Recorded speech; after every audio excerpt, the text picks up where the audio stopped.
Viva Voz, com Vera Magalhães.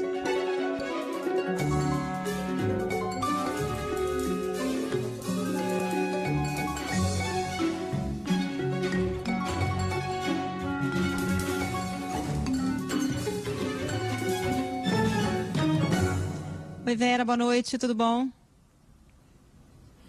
Boa noite, Carol, Muniz e todo mundo que nos ouve e nos assiste nesta tarde. Boa noite, Vera.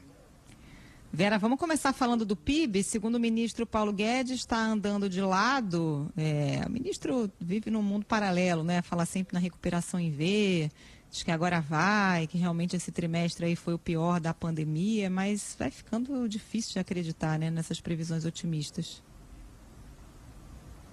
Muito difícil diante dos indicadores, Carol. O ministro fez uma das suas falas clássicas ali de negação da realidade, como você mesma disse.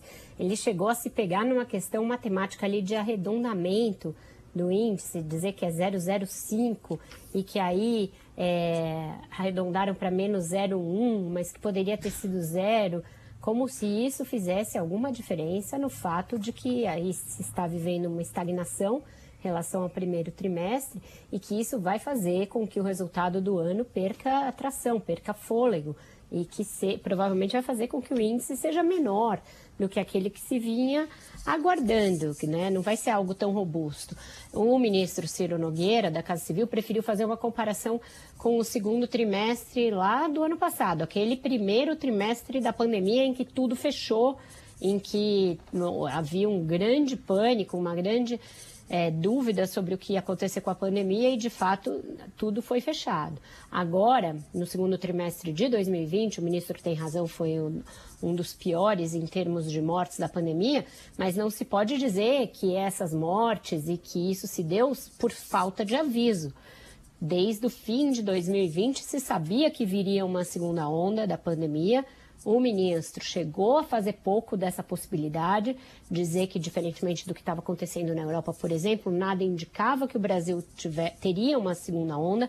O orçamento de 2021 não previu medidas paliativas para a pandemia, para justamente fazer frente a essa segunda onda. Portanto, o auxílio emergencial só entrou lá na frente.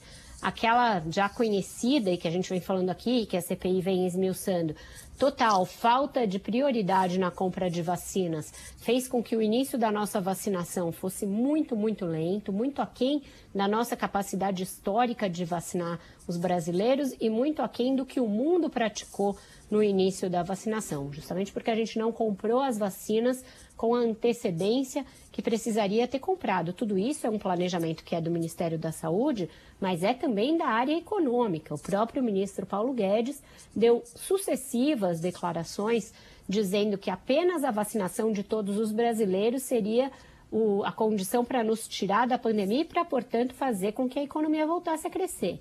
Então, se hoje a economia tem um indicador de que ela andou de lado no segundo trimestre de 2021, não é por obra da natureza, do acaso, ou por uma má sorte, ou por azar, nem por nada disso. É por total falta de planejamento por parte do governo federal de medidas que nos preparassem para a segunda onda, que fizessem com que ela não tivesse sido tão mortal no Brasil como foi e que fizessem com que a gente tivesse um colchão para atravessar esse período de segunda onda sem que a economia sofresse um baque como ela sofreu. Vera, e esse outro assunto do dia, a agenda do presidente Bolsonaro no Rio de Janeiro, ele declarou, como a gente até comentou agora há pouco no Repórter CBN, que quem busca a paz precisa se preparar para a guerra e que com flores não se ganha a guerra. Mais uma vez esse discurso inflamado, bélico, às vésperas das manifestações, né, poucos dias antes das manifestações, e destoam também, né, tudo bem que eram ali atletas formados das Forças Armadas, mas era uma cerimônia de medalhistas das Olimpíadas e veio esse discurso bem bélico, né, bem inflamado logo antes dessas manifestações. A bolsonarice do dia, vamos criar um quadro disso aqui, né? Tem que criar até a vinheta. O presidente se valendo, como sempre, de atos militares, de solenidades militares para fazer o seu discurso político. Mais uma vez em que ele enforca um dia de trabalho para um evento que é só uma pose para foto, é só uma oportunidade para falar, para gerar uma manchete que causa ruído de novo, e usando os atletas olímpicos como escada para esse tipo de discurso, porque ele pegou o boxeador quase como um sparring desse discurso bélico que ele adotou no evento da Maria aí no Rio de Janeiro, Carol. Essa história do presidente de falar que com flores não se vence e que se você espera a paz tem que saber guerrear, tem que vencer a guerra, tudo isso é uma esquenta para o 7 de setembro. Ele está fazendo em doses diárias esse discurso para tentar esquentar a sua tropa.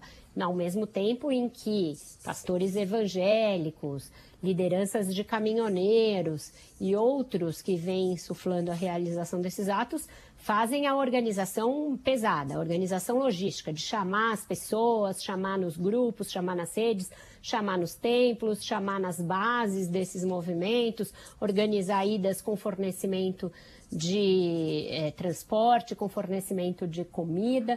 Então, isso tudo é o que garante que o discurso ganhe as massas, mas o que garante que as pessoas de fato vão é essa logística pesada que está por trás da organização desses atos e que deverá suscitar, repito aqui, alguma medida até o fim da semana de contenção desses mesmos atos, de fechamento de lugares que estão sendo alocados como acampamentos e como estacionamento para esses atos, reforço da segurança, alguma medida preventiva em cima dos mais radicalizados organizadores dos atos. Então, tudo isso está em gestação.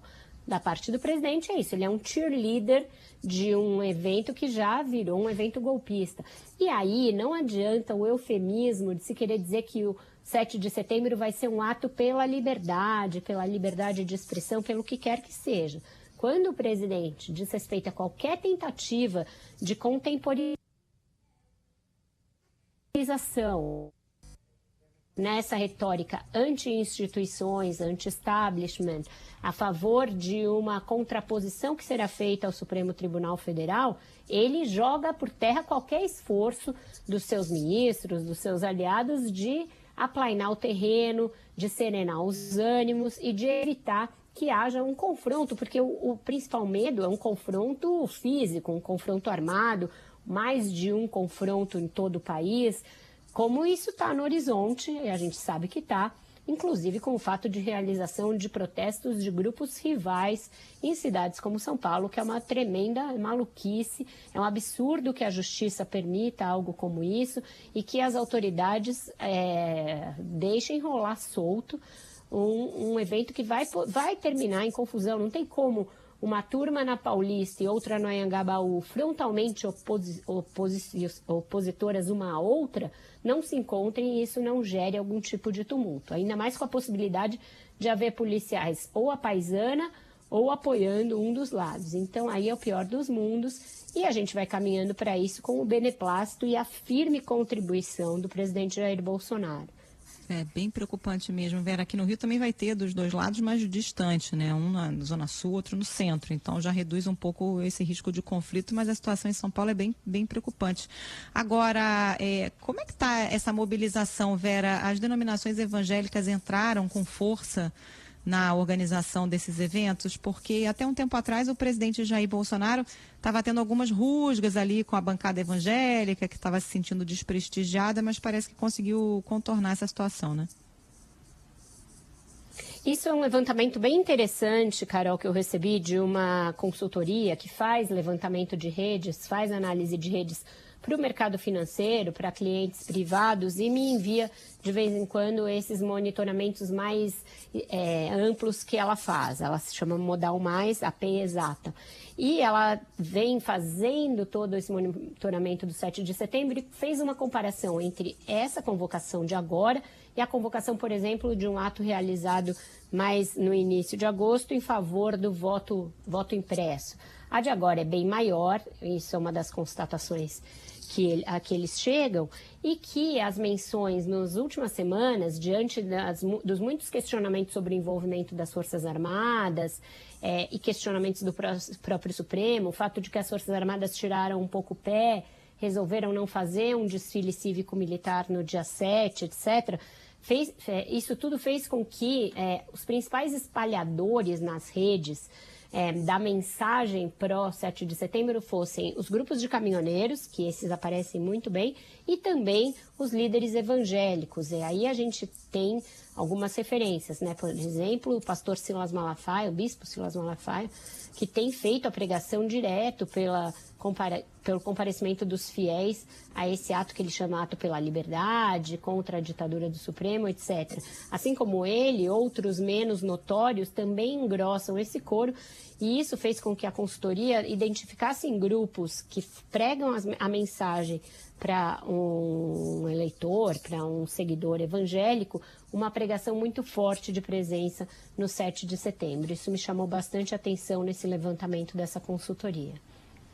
E Vera, na CPI a gente comentou ontem sobre aqueles pagamentos bastante estranhos de boletos muito altos, mas também alguns outros documentos, quebras de sigilo, estão colocando inclusive o filho 04 do presidente na mira e envolvido inclusive com lobistas da Precisa Medicamentos, que já tinha ali uma relação confusa no mínimo, né, para trazer a vacina Covaxin. E agora também Jair Renan, a abertura de uma empresa de Jair Renan Bolsonaro entra também na mira da CPI, né?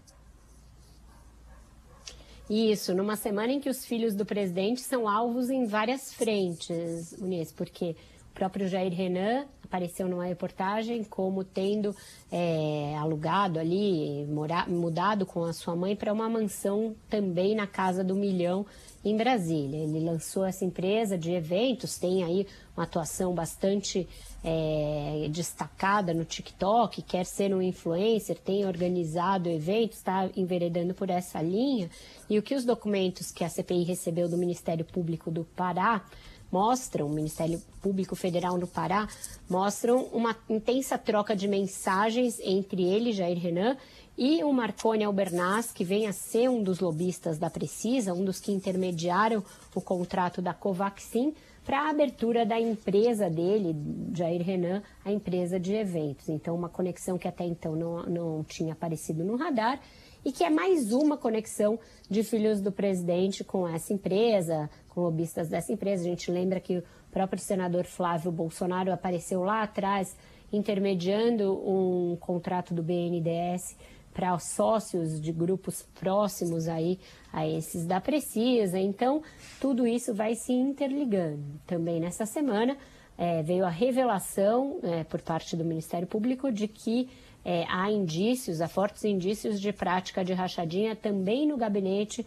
do vereador Carlos Bolsonaro na Câmara Municipal do Rio de Janeiro. Uma prática muito similar ao esquema Queiroz, que vigiu ali no gabinete do Flávio Bolsonaro ao longo do período em que ele ficou na Assembleia Legislativa do Rio. Então, o cerco aos filhos do presidente, a esses negócios bastante obscuros deles, tanto no setor privado quanto com o uso do dinheiro público, é uma das tônicas dessa semana também.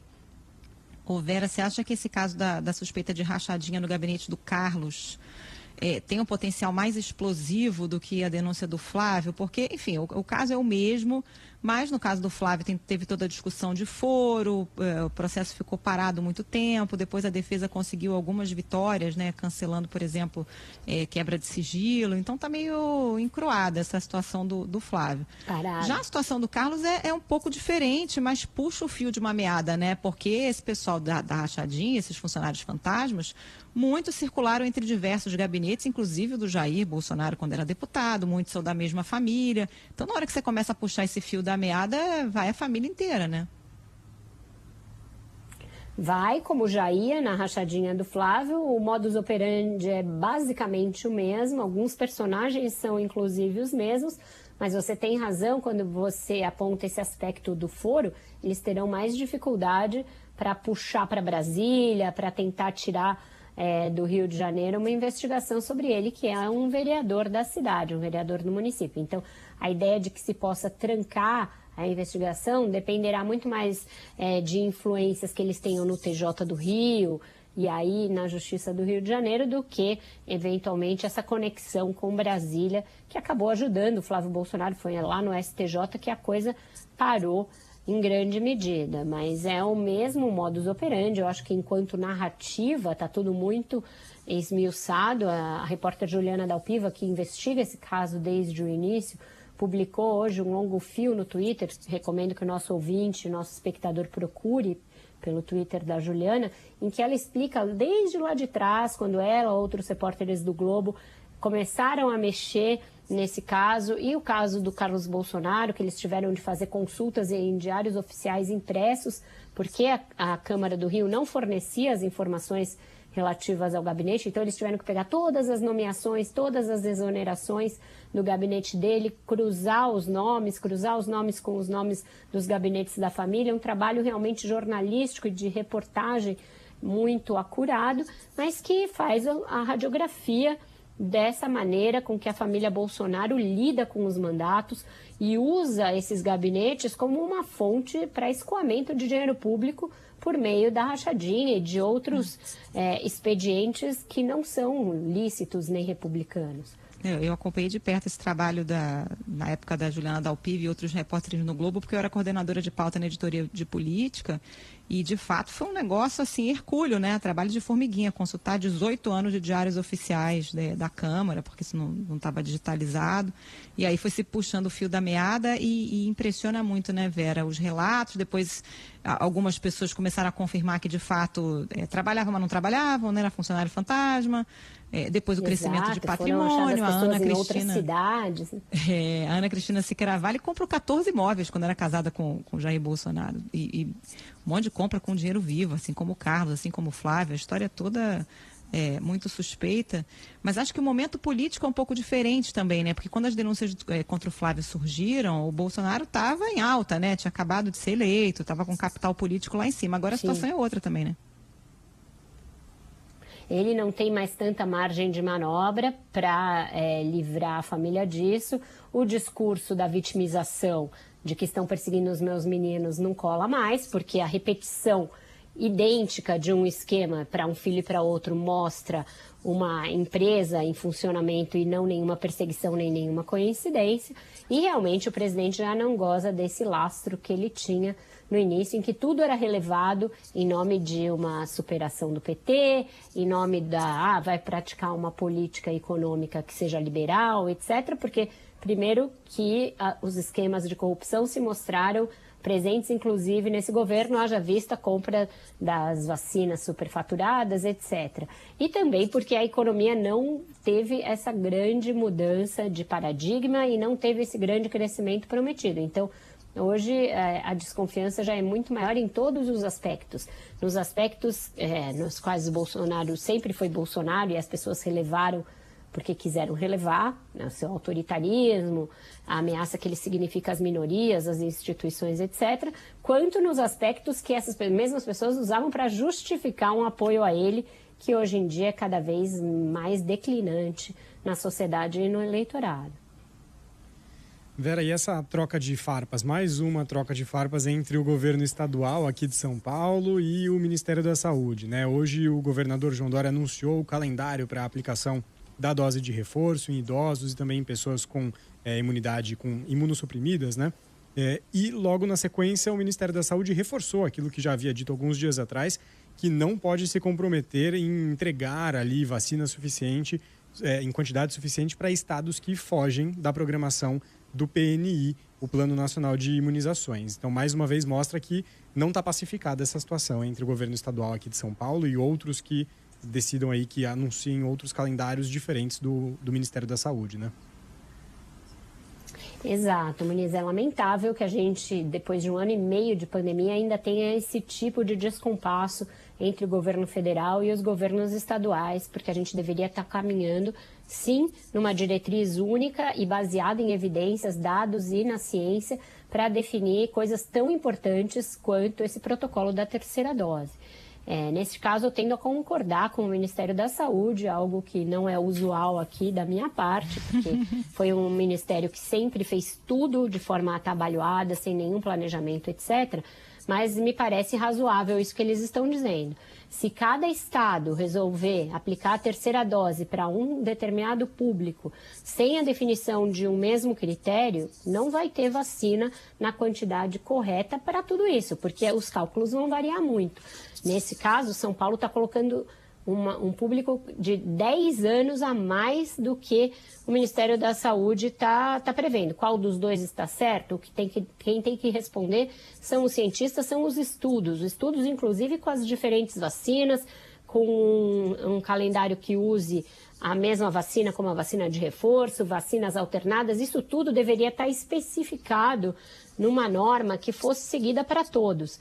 Mas o que se viu foi que realmente o governo de São Paulo buscou, assim que o governo federal anunciou a dose de reforço para os 70 a mais, aumentar o sarrafo, dizer que vai vacinar com reforço também os 60 a mais. E que para isso vai usar inclusive a Coronavac, que é uma vacina que o Ministério da Saúde não está prevendo usar para essas doses de reforço. Então tem briga política em duas frentes, quanto ao imunizante escolhido e quanto ao público atingido. Isso não é nada bom, isso nos mantém patinando no mesmo pântano, no mesmo lugar que nos fez ficar tão atrasados na vacinação e que, como eu disse lá no início, teve amplo impacto, tanto no aumento do nosso número de mortes, quanto nessa resposta de lado da economia, que a gente vai sofrer as consequências disso por muito tempo. Tudo intimamente ligado nesse descompasso que não vem de hoje, né, Vera? A gente já comentou isso aqui lá no começo da pandemia, na gestão Pazuello. Era isso, não tinha coordenação, né? Quando ele anunciou o PNI, era vamos distribuir as vacinas aos estados, temos aqui linhas gerais dos grupos prioritários, cada um que defina as suas prioridades. E desde então, de fato, é o que está acontecendo, né? Cada estado fez de um jeito, cada um distribuiu de um jeito e a coisa começou errada e seguiu errada, né? Isso, foi cada um que lute, aí cada um querendo passar na frente do outro, que é até uma guerra salutar, você querer vacinar mais e mais rápido, isso faz com que a vacinação caminhe mais rápido, mas aí na hora de cobrar o quinhão que cabe a cada um, a parte que cabe a cada um nesse latifúndio das vacinas, vai sempre dar confusão, porque se você amplia o público, você precisa de mais doses, obviamente. E aí essas doses vão sair de onde? Da conta comum? Ou vai ter de se levar em conta que este estado está vacinando mais gente com a terceira dose do que o próprio Ministério da Saúde preconizou? Isso não parece razoável, num cenário em que ainda não se tem o conjunto da população imunizado. A gente está começando agora a vacinar os adolescentes. Então, era preciso azeitar essa ferramenta, mas isso não vai acontecer. A gente está num momento de extrema politização nessa relação. Isso já vem lá de trás. O governo de São Paulo teve de ir à justiça para exigir um critério de equidade na distribuição das vacinas. Nesse caso, o governo estava coberto de razão, porque o Ministério resolveu mudar da cabeça dele a distribuição de vacinas, justamente para prejudicar estados que estavam mais rápidos. Mas agora, pregar por um calendário único para a terceira dose parece bastante razoável, deveria ser o que deveria nortear a relação entre os entes federativos. Uma pena que a gente esteja patinando nesse mesmo lugar do início da pandemia. Vamos com música?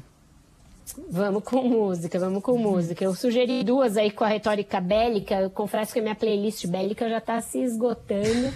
Não sei se ela dura até o 7 de setembro. Aceito referências dos nossos ouvintes. Eu pensei tanto no Barão Vermelho, que é Declare Guerra, quanto no clássico do Geraldo Vandré, para não dizer que não falei das flores, porque o Bolsonaro disse que com flores não se vence a guerra, e o Matheus Luque está dizendo aqui no grupo, passando a cola, que foi essa a nossa escolhida. Então temos uma ainda na manga para usar, caso o Bolsonaro continue nessa toada.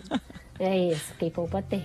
Caminhando e cantando e seguindo a canção, somos todos iguais, braços dados ou não, nas escolas, nas ruas, campos, construções, caminhando e cantando e seguindo a canção. Vera Magalhães, obrigada, boa noite para você, até amanhã. Até amanhã, para quem acredita na guerra, na flor vencendo o canhão. Tchau, tchau.